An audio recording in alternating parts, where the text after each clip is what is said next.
Hello everyone, PPFB back with another video for this arena season. Sorry it took quite long because I couldn't find one single comp that could win everything like the previous season, so I ended up using two comps which I will share later. For now, I have a quick announcement.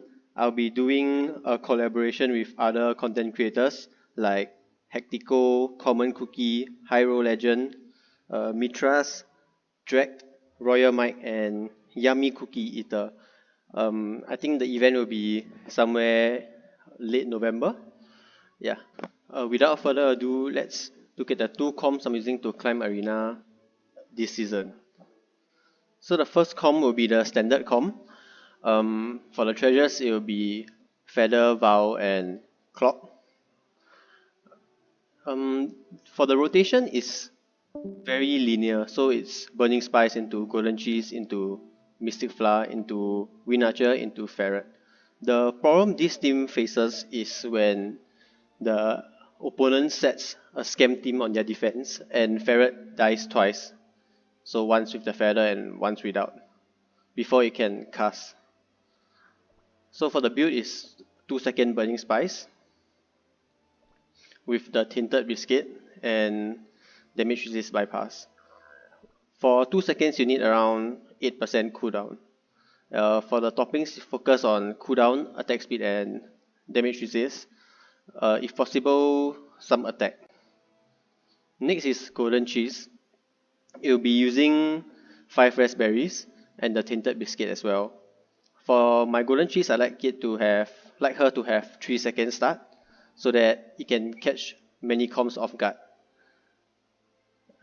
And snipe off their squishies like Ferret. So for 3 seconds, you need around 10.3% cooldown. And for the toppings, you will want to focus on attack, cooldown, crit, and damage resist. For the biscuit, I like to run the tinted one with 1 cooldown line and 2 bypass lines. So this is because Golden Cheese has a lot of damage resist bypass already inbuilt in her skills, and I felt like having 3 or 4 bypass lines was unnecessary.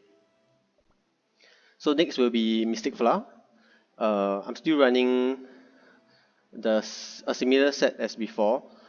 For this one, I run 5 chocolates with a focus on mainly cooldown and damage resist. So you just want a 3-second start. I think it's very achievable even with bad cooldown substats. And for the biscuit, I like to focus purely on damage resist. So like that. Yeah, basically I just want to stack as much damage resist as possible on Mystic Flower so that she doesn't take the feather. Next is our Wind Archer. It's similar build as before, just that I replaced some of the crit subs with attack subs. Yeah, so the biscuit is full damage resist bypass. And lastly, Ferret is the same set as the previous comp that I shared, the Burning Spice comp, with 3 chocolates and 2 almonds. For the next comp, we'll be running similar treasures. Actually, it's almost the same comp, just that we are taking out Mystic Flower for Snapdragon. So I use this comp to counter the counter of the first comp, if that makes sense.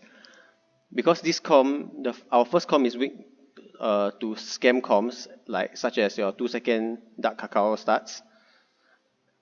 This comp counters that because we are running 3-second Burning Spice, 3-second Golden Cheese, 2-second Wind Archer, 3-second Ferret, and Snapdragon. So the rotation of this comp begins with Wind Archer into Ferret, which makes it a lot less likely that our Ferret dies off at the start of the battle. So for Golden Cheese, Wind Archer and Ferret is the exact same set as our previous comp.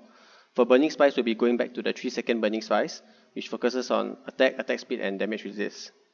The biscuit we'll be using is the same one as the other comp. For Snapdragon, we'll be running full chocolates with... Okay, I know this biscuit isn't the best. You should have more cooldowns, but I'm kind of lazy.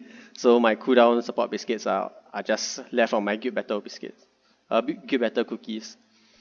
For the substats you want to aim for in the toppings it'll be cooldown, crit, and attack. Some attack speed is fine as well. Yeah, so these are my two comps that I'm using to win everybody in arena. And let's get into the battles to see how they work.